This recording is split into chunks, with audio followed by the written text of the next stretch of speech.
Hello, j'espère que vous allez bien. Je vous fais une leçon aujourd'hui sur Ashtangasana. Donc, la posture où on vient ici déposer genoux, poitrine et menton sur le sol. Pour les débutants, pour construire de la force pour arriver à faire cette posture, mais aussi pour les professeurs qui se sentent un peu démunis pour accompagner les élèves justement à progresser dans cette posture.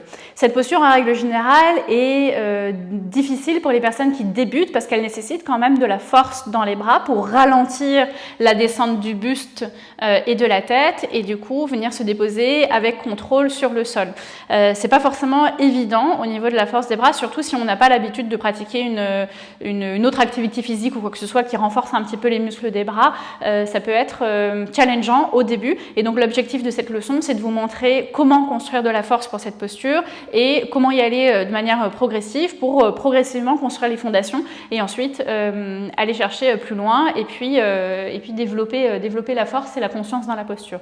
Donc le premier exercice aujourd'hui qu'on va faire ensemble pour voir un petit peu où vous en êtes au niveau de la force ou alors à faire pratiquer à vos élèves si vous êtes prof, c'est de simplement se mettre face au mur, proche du mur pour débuter, avec les mains contre le mur et simplement de venir ici plier un peu plus les bras, toucher peut-être avec le nez au niveau du mur et ensuite repousser. Donc là, si on est proche du mur, c'est très facile, mais plus on va s'écarter du mur, plus il faudra de la force pour se repousser. Donc ça, c'est un bon test pour voir si vous avez de la force dans les bras et c'est juste une question de placement qui vous manque pour Ashtangasana ou si c'est réellement un problème de force, si c'est difficile de vous repousser du mur. Donc plus vous allez vous éloigner ici, plus ça vous demandera de la force de vous repousser et on va essayer de se repousser pas comme ça vers le bas, ce qui est plus facile, mais vraiment de garder la même direction avec le corps. Donc premier test ici et ensuite le deuxième test ça va être au sol directement dans la posture Ashtangasana.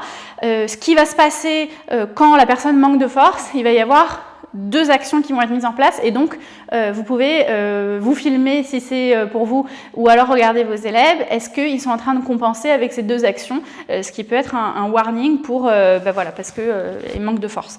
La première chose, ça va être quand on va leur demander de faire Ashtangasana, au lieu de descendre ici en pliant les coudes et en gardant les épaules au-dessus des poignets plus ou moins, ils vont descendre en poussant les fesses vers l'arrière.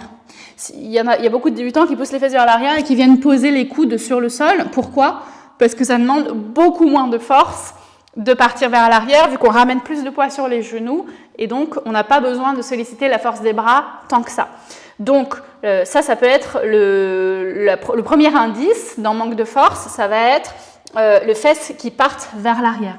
Le deuxième indice, ça va être, au lieu de garder le dos creux, parce que Ashtangasana, on est dans une extension de colonne, au lieu de garder le dos creux et de venir descendre ici, la personne va plonger en avant avec les épaules et arrondir le haut du dos et plutôt s'installer comme ça sur le tapis. Donc ça, c'est aussi un manque de force. On le voit d'ailleurs beaucoup aussi dans Chaturanga, pas uniquement dans Ashtangasana. Donc ça va être les deux petites choses qui vont nous mettre la puce à l'oreille pour définir que c'est peut-être un manque de force qui empêche l'élève ou soi-même de venir dans la posture Ashtangasana. Donc, pour construire la force dans Ashtangasana, il faut faire Ashtangasana, mais il faut y aller progressivement. Donc pour ça, vous allez avoir besoin de briques. Donc là, j'ai des briques assez hautes, donc c'est intéressant pour débuter, pour les personnes qui ont vraiment besoin de partir de la base, du début. On vient placer les briques dans leur position haute sur le tapis, à peu près à la largeur des épaules, et on va venir placer ici les mains juste derrière.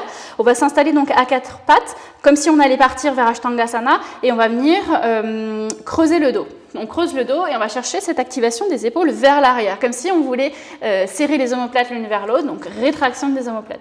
Et ensuite, on va chercher donc à plier les coudes, à descendre tout doucement, à venir toucher à l'avant de l'épaule la brique sans se reposer dessus et ensuite on remonte. Mais la descente et la remontée se font sur un plan vertical et quand on repousse pas comme ça vers l'arrière. D'accord? On doit garder les épaules qui sont alignées en fait avec les briques juste au-dessus des briques. Si on pousse vers l'arrière, en fait, on ne construit pas de force parce que, encore une fois, on ramène le poids du corps vers l'arrière et sur les genoux. Donc, on reste sur un axe vertical, on tire les épaules vers l'arrière, dos creux, le regard peut-être vers l'avant pour commencer à allonger au niveau de la gorge, les coudes qui se plient, on touche à l'avant de l'épaule et on remonte. Et on essaie d'arriver en haut avec exactement la même forme que celle dans laquelle on est parti. Donc, on essaie de pas, ici, quand on remonte, arrondir le dos pour repousser. On cherche à garder ici le dos rond et l'activation des épaules l'une vers l'autre. Donc, une fois que ça, c'est OK, sur cette hauteur de brique, on va chercher à descendre. Mais encore une fois, il faut être très attentif à la forme qu'on veut garder. Donc là, on fait la même chose, hein, on descend juste la hauteur. Et de la même manière, je démarre avec le dos creux, je plie les coudes, je tire les épaules loin des oreilles, je descends, j'effleure les briques et je repousse pour remonter. Et je reviens dans mon dos creux. Mais en gros, ce qui s'est passé, c'est juste ça. Mais il n'y a pas eu de compensation avec le reste du corps ou le bassin qui bouge à droite à gauche. Et donc, on va faire ça plusieurs fois. Donc, c'est un peu le principe des pompes, en fait, hein, de construire de la force dans le bras, principalement dans le triceps, quand on remonte, de manière à pouvoir contrôler, en fait, la descente et contrôler la remontée et voilà, renforcer les bras. Donc, même chose ici, on peut aussi faire une variante. Donc, bien sûr, ça ne sert à rien de faire ça une seule fois. Hein, pour construire de la force, il faut vraiment de la répétition et il faut le faire plusieurs fois.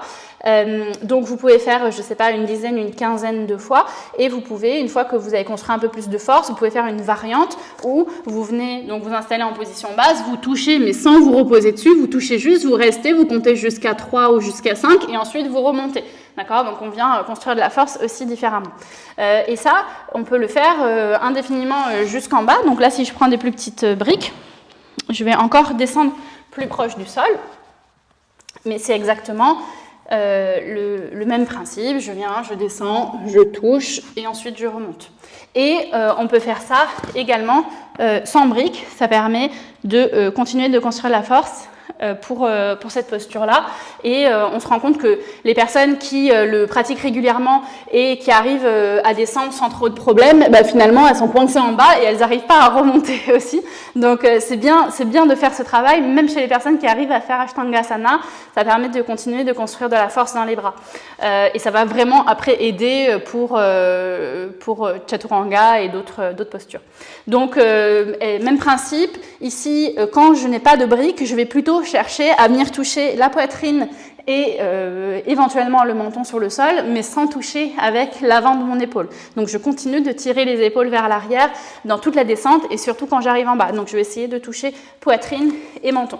Donc je tire, épaule vers l'arrière, dos creux, je commence à descendre, je viens toucher poitrine et ensuite, hop, je remonte, mais même chose, sans avoir compensé, et je reviens exactement dans le dos creux à quatre pattes que j'avais initié tout à l'heure. Voilà, donc je vous laisse explorer ça, les différentes hauteurs qui sont OK pour vous. Et puis, dites-moi en commentaire comment ça s'est passé pour vous. Il y a le même principe de construction de force peut être mis en place pour Chaturanga, mais ça ne sera pas du tout le même placement du corps. Mais voilà, on peut continuer de travailler aussi, commencer à travailler avec la hauteur, les différentes hauteurs de bloc pour construire de la force dans Chaturanga, même si voilà, l'engagement du corps n'est pas le même. Donc c'est pour ça que si vous travaillez Chaturanga, faites un exercice de Chaturanga et remplacez pas avec cette posture, parce que c'est deux postures qui sont complètement différentes au niveau des activations du buste principalement.